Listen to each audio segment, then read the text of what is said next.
This video will show you how to add a hotspot into a 360 environment. When you load Seekbeak, we'll have the same login over here. We can choose which footage we want to look at. It has all the images loaded, 360 images, and we can choose other guide wire mesh with some. Let's look at image number 1. That will take us into here. You can see a link to image number 2. You can also see over here that's sort of a pulsing image. And you can also see as we swing around the field of view, the direction in which the image is looking. This map area here is quite good for taking a shortcut to other parts of the village, or to tell you which image you're looking at. We can also hide that away. That's what we're going to do now.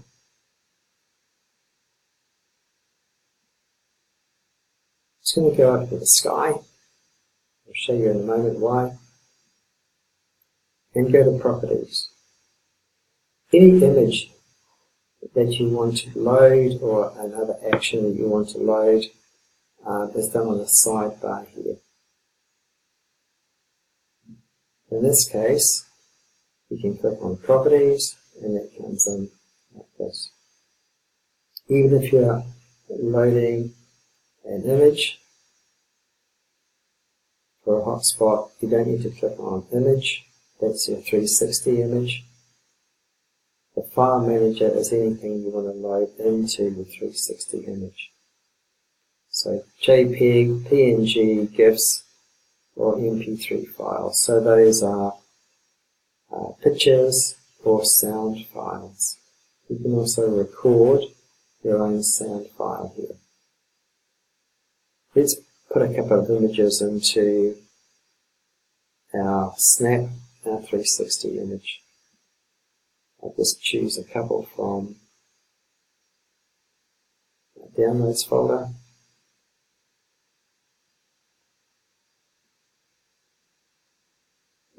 There. And there's another one there.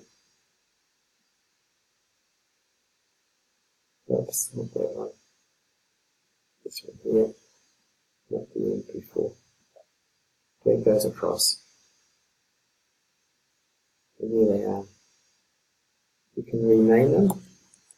So looking straight down is a bird's eye view.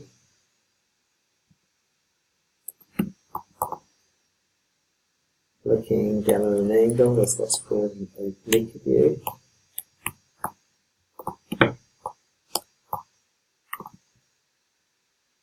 Okay, and then we can just upload them.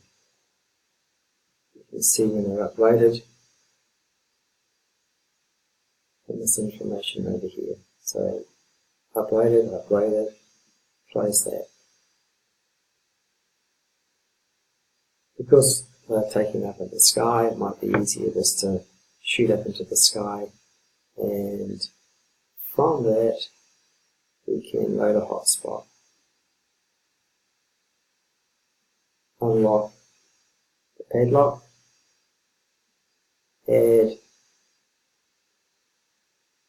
hotspot in the place where you want to use it. You can also drag it around if you need to. Click again, the sidebar opens up. We're going to call this drone shot.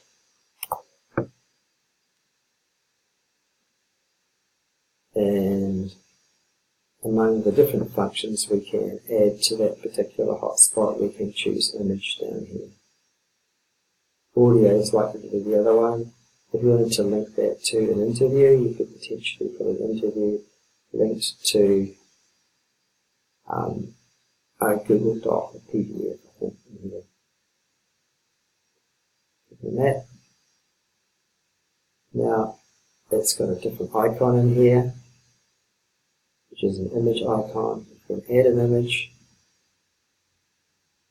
and we can see what the images are available for you, the bird's eye or oblique. add that image. Let's say I like the bird's eye more than the oblique. Then I can remove one of them. If I want to show both, I just leave them both there. But in this case, I'm thinking looking straight down is a better view of the village. I can accept that, and I can save it. What that means is anyone with a link to that file can now click on drone shot, and they can look down on top of the village. Let's close that.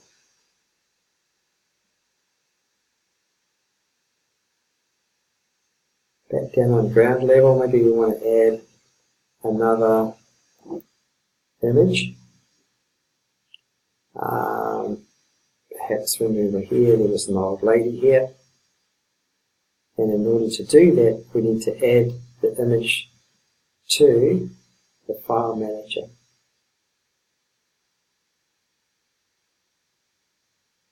Go back into upload, find your file. There she is. Old lady. Upload.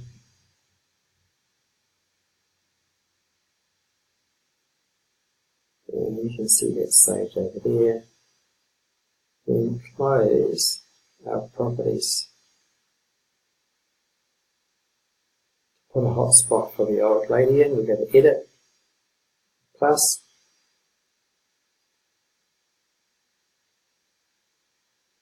let's put it there.